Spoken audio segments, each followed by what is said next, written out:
Upacara pemakaman jenazah.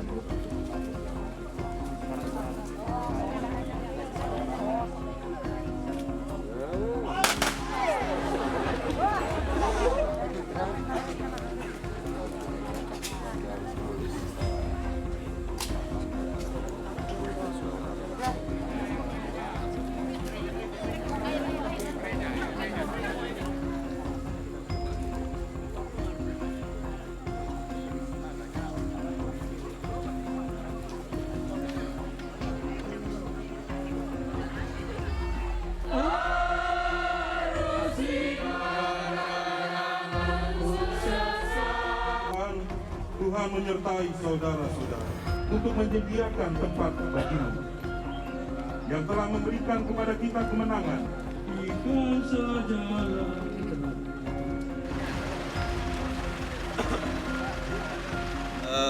Ini hasil rapat yang disampaikan oleh pimpinan. Kita di sini tugasnya hanya melaksanakan saja, sehingga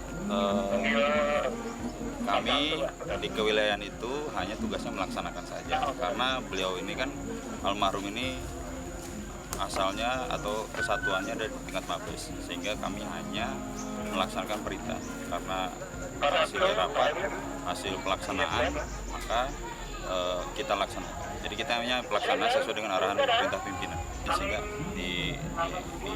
diaminkan untuk dilaksanakan apel persada atau pemakaman secara kedinasan. Persiapannya mendadak ini Pak? Sebetulnya kok persiapan kami sudah lama, karena lokasi memang tidak memungkinkan secara lengkap, sehingga yang penting urutan sudah terlaksana semua itu saja. Secara profesional, mandiri, transparan, dan akuntabel. Otopsi yang kedua ini Sekaligus pengawas eksternal Polri dilakukan di dalam otopsi kedua ini, dan terkait mana yang jadi ada masukan dari keluarga dan selanjutnya bahwa ada beberapa teman dari tim dan dokter Aang di sini selaku dirut RSUD.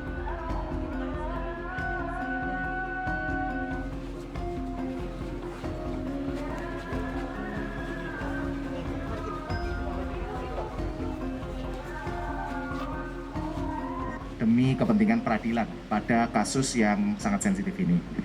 Oke, pertama-tama kami ingin sampaikan bahwa tim dari Perhimpunan Dokter Forensik Indonesia terdiri dari beberapa orang, ada 3 orang penasehat kami, yaitu Profesor Dr. Agus Purwadianto dari Guru Besar Ilmu Kedokteran Forensik dari FKUI, kemudian kedua adalah Profesor Dr. Ahmad Yudianto, spesialis forensik, Guru Besar Ilmu Kedokteran Forensik dari Universitas Airlangga. Kemudian ada Profesor Dr. Dedi Afandi, spesialis forensik medical legal, Guru Besar Ilmu Kedokteran Forensik dari FK Universitas Riau. Lalu hadir di sini tim kami berjumlah 7 orang yang terdiri dari 5 orang dokter spesialis forensik yang diketuai oleh saya sendiri selaku Ketua Umum Perhimpunan Dokter Forensik Indonesia. Kemudian ada Dr. Rika Susanti di sini dari Fakultas Kedokteran Universitas Andalas. Lalu ada Dr. Ida Bagus Putu Alit, spesialis forensik dari Fakultas Kedokteran Universitas Udayana. Yang 2 masih berbenah adalah Dr. Yudi, spesialis forensik dari Rumah Sakit Cipto Mangunkusumo, dan Dr. Sofiana, spesialis forensik adalah dokter forensik di RSPAD Gatot Subroto.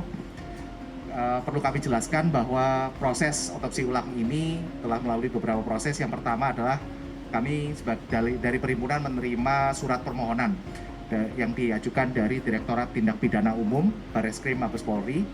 Kemudian kami segera menyusun tim ahli yang diketahui oleh saya sendiri dan beberapa tim ini yang tentunya pertimbangan pertama adalah sebagai kompetensi dokter-dokter spesialis forensik ini untuk bisa melaksanakan tugas dan melakukan pemeriksaan yang secara optimal dan maksimal demi kepentingan peradilan.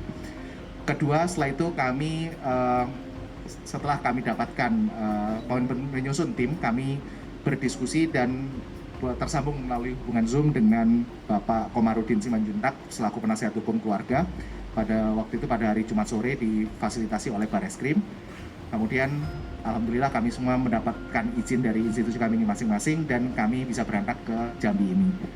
Kemarin perlu kami laporkan juga, kemarin malam kami sudah pukul 6 sampai sekitar hampir pukul 9 malam kemarin kami melakukan pertemuan dengan keluarga dan penasihat hukumnya. Tujuannya apa? Tujuannya adalah kami harus sebagai dokter, tentunya hubungan dokter dengan keluarga atau seperti halnya dokter dengan pasien pada umumnya adalah hubungan kepercayaan. Tentunya ada informasi-informasi yang harus kami sampaikan terkait teknis medis kedokteran forensik dan otopsi, serta apa yang bisa diharapkan dan hal-hal apa yang menjadi penyulit. Itu yang kita berikan informasi dan semua sudah disampaikan dan alhamdulillah terbina hubungan baik antara kami dengan pihak keluarga dan penasihat hukum. Dan memang kami di sini bekerja, kita lihat tim-tim ini bekerja secara independen dan imparsial. Sekalipun kami juga sangat menyadari bahwa Perhimpunan Dokter Forensik Indonesia, dokter-dokter forensik kami dimanapun berada di seluruh Indonesia, apapun seragamnya, pasti akan bersikap secara independen dan imparsial karena kita pun memiliki pedoman etik, standar disiplin, profesi, serta penjagaan kompetensi selama 5 tahun sekali. Hari ini tadi kami setelah semalam kita berikan informasi, tentunya pagi tadi kita telah teman-teman semua saksikan, kita lakukan pemeriksaan di makam untuk yang pertama tentunya memastikan identitas bahwa jenazah yang dievakuasi dari kuburan tersebut adalah benar jenazah almarhum Brigadir Nopriansyah Joshua Huta Barat. Dan itu sudah dipastikan juga oleh pihak keluarga, oleh ayah kandung, bahwa memang betul itu adalah almarhum. Selanjutnya almarhum beserta di dalam peti dibawa ke rumah sakit RSUD Sungai Bahar untuk kita lakukan otopsi. Otopsi pada hari ini kita lihat memang sesuai dengan apa yang kami perkirakan sebelumnya, bahwa otopsi pasti memiliki beberapa kesulitan. Pertama tentunya jenazah sudah diformalin dan sudah mengalami beberapa derajat pembusukan yang kita antisipasi memang akan terjadi. Namun itu semua alhamdulillah kita bekerja dan mendapatkan hasil yang cukup kami patut syukuri, karena beberapa juga masih bisa kami nyatakan kami cukup yakin itu sebagai luka, sekalipun ada beberapa tempat yang memang kami akan diduga adalah sebuah luka yang harus kami konfirmasi juga melalui pemeriksaan mikroskopik. Di sini ya, setelah kami lakukan pemeriksaan, semua sampel telah kami kumpulkan dan kemudian akan kami bawa ke Jakarta untuk kita periksa secara mikroskopik di laboratorium patologi anatomik RSCM. Ya, kemudian nanti itu pasti akan membutuhkan waktu. Kenapa? Karena semua luka pun yang kami yakin sudah benar-benar terjadi, tentunya benar-benar berbentuk luka, harus kami pastikan juga apakah luka itu terjadi sebelum kematian ataupun terjadi setelah kematian. Nah, pada pemeriksaan tadi perlu kami laporkan bahwa memang selain tanda-tanda pembusukan tadi, tentunya kita lihat jelas adanya bentuk-bentuk jenazah yang pasca diotopsi, mulai dari adanya